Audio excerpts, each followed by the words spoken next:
night, the lightning seems to be doing its own choreography, and it's like you're listening to an orchestra or something. You can imagine the music that's playing as the lightning goes from cloud to cloud, and appears to go over hundreds of miles at a time. Quite a bit different from the way I perceived lightning before I flew in space, because I always thought lightning was a local phenomenon. You know, it occurred right here over Clear Lake City and over one little section of it.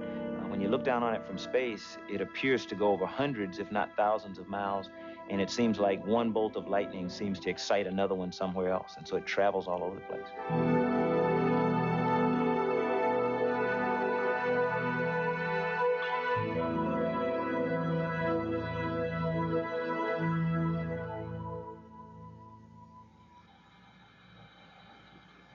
Não é só a paisagem que torna tão diferente a vida a bordo de uma cápsula espacial. Em gravidade zero, tudo é muito diferente.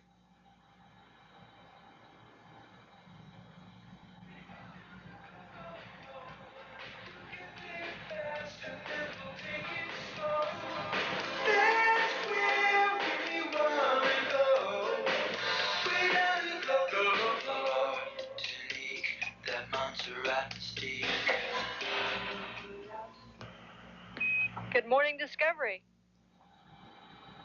Mesmo em órbita, há uma rotina diária. O problema é saber como agir com gravidade zero.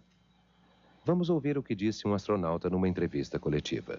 We had to devise a number of exercise routines.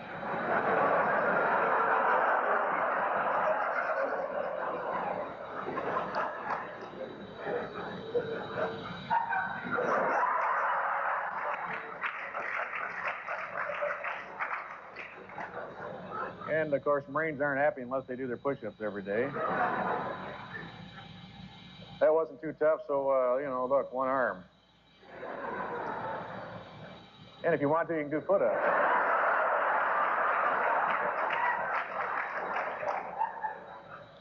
Now, not many of you can do this right here.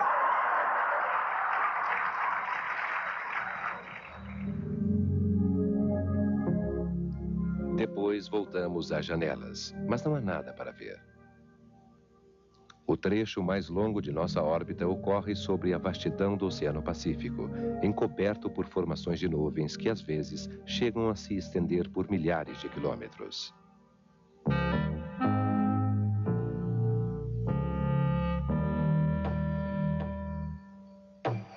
This is coming down along the coast where I grew up. Those are the Channel Islands offshore of Southern California. The fairly evident line that runs parallel to the coast across the frame is the trace of the San Andreas Fault, delineating sharp blocks of mountains from vast tracts of desert. And a little bright spot just about in the center now is the lake bed at Edwards Air Force Base, where we often land space shuttles.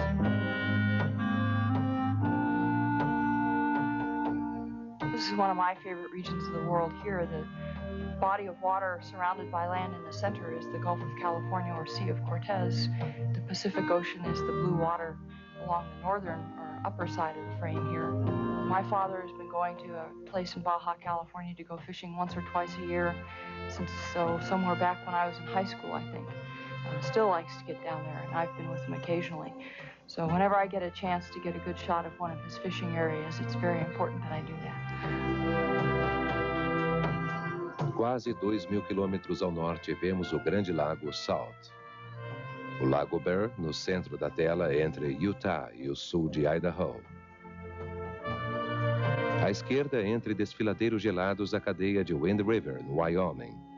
Uma pequena porção das montanhas rochosas que percorrem todo o oeste americano.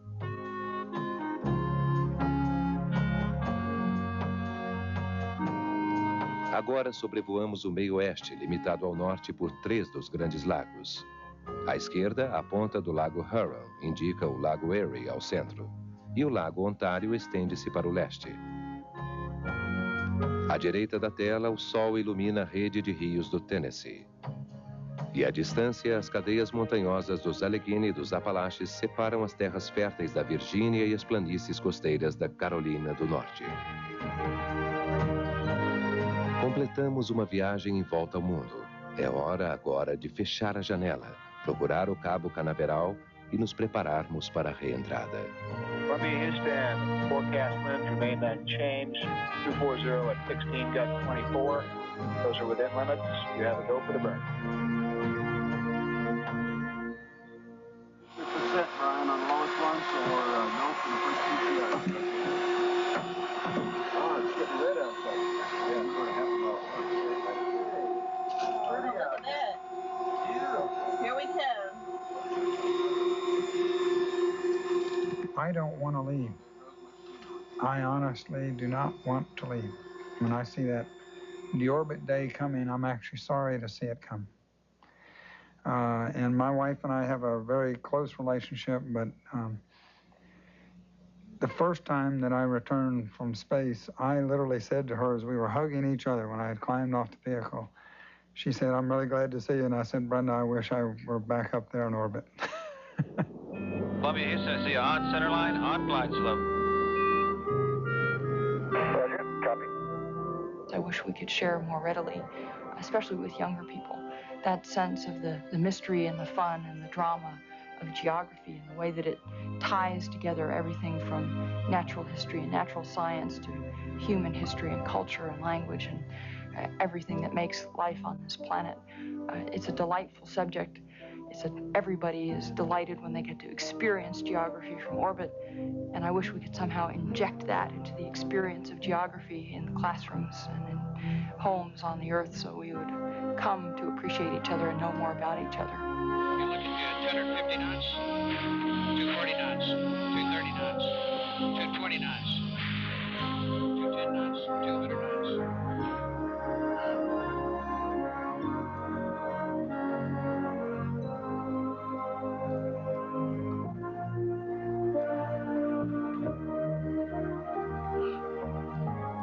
I have seen a lot of evidence of potential destruction on the Earth, but basically the view that you get from outer space is that the Earth is one big happy planet on which all of humankind live, and as far as we know, it's the only place in our universe where there is life, as far as we know.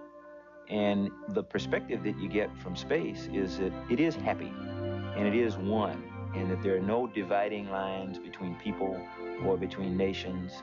And that's like I mentioned a long time ago, my first flight, you go, uh-oh, I'm lost. I don't know whether I'm in this country or that country. And that's because they all look basically the same. It all looks like one big happy Earth.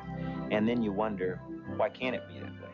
That it really ought to be able to be that way, except for mankind's selfishness and greed and things like that. Now that's idealistic thought, that's dreaming of the utopia. But people have got to dream and think that way or we're never going to get there.